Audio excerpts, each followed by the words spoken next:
Ayan na. Ayan, Mari, nakikita natin ngayon si Tony Pet na nagtatry mag-hydrojet. Oo nga. Ikaw, Mother, tinry mo din kanina. So, kumusta yung experience mo? Hindi ako nakaangat.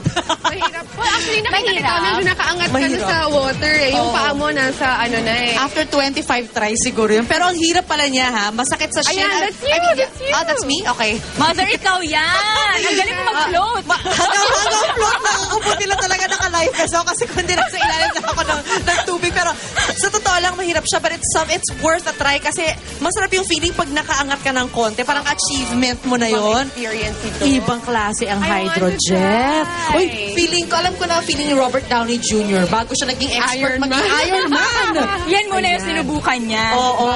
Baka. Ayan, si Tony Peta hanggang ngayon. Tinatry pa rin talaga. Alam mo, ilang try bago ka makaangat ng konting-konti. Go, Tony Pet. Ay, na-excite lang tayo. Sabay-sabay pa. Kaya mo yan. No, but it's something everybody should try. Kung meron kayong panahon, ako itry niyo po ang hydrojet. Masarap siya. Masarap na mahirap. That's so cool. Yeah, mamaya try niyo yan, di ba? Si Luan daw gustong i-try.